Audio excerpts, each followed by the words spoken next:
Hi అండి, hello అండి. ఇగో ఎగ్గులు అయితే ఉన్నాయి మా ఇంట్లో. ఈ ఎగ్గులు మా సార్ అంటాడు కదా, ఈ ఎగ్గులు చాలా రోజులు అవుతుంది కదా పడేయనితే మా సార్ అన్నాడు. అంటే మాత్రము ఈ పడేయాలన్నా మనము వాడుకోవాలన్నా అని అయితే నేను చూపిస్తాను చూడండి. ఇగో ఇట్లా నీళ్ళు అయితే పోయాలి. పోసినాక ఇగో ఎగ్ ఎత్తే లోపల పోయిందా చూడండి. ఇక లోపల పోయిందా, అది మంచిది అన్నట్టు. లోపలికి పోతే మాత్రం మంచి ఎగ్ అది. చూడండి, ఇగో ఇది మాత్రం లోపలికి పోలేదు, అది ఖరాబ్ అయిన ఎగ్ అన్నట్టు. మనం అర్థం చేసుకునేది ఏంటంటే ఇట్లానే చూడండి, అది కూడా లోపలికి పోయింది. ఈ ఎగ్ మాత్రం ఖరాబ్ అయింది. ఇగో ఈ ఎగ్ మీదనే తేలింది చూడండి.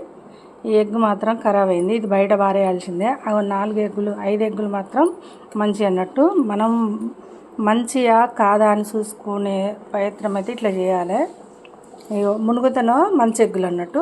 ఇగో ఇదైతే తేలింది కదా, మళ్ళీ ఒకసారి ఎత్తాను. బయటికి తేలింది చూసినా ఎగ్.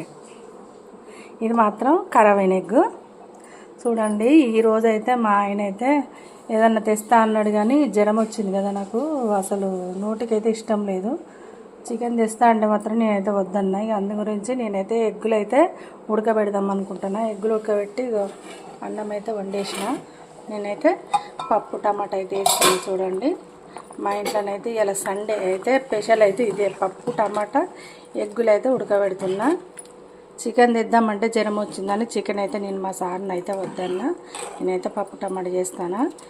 మీరు ఏం చేసిందో ఇలా సండే స్పెషల్ కామెంట్ బాక్స్లో కామెంట్ పెట్టండి. మరి మాదైతే ఇది ఈరోజైతే.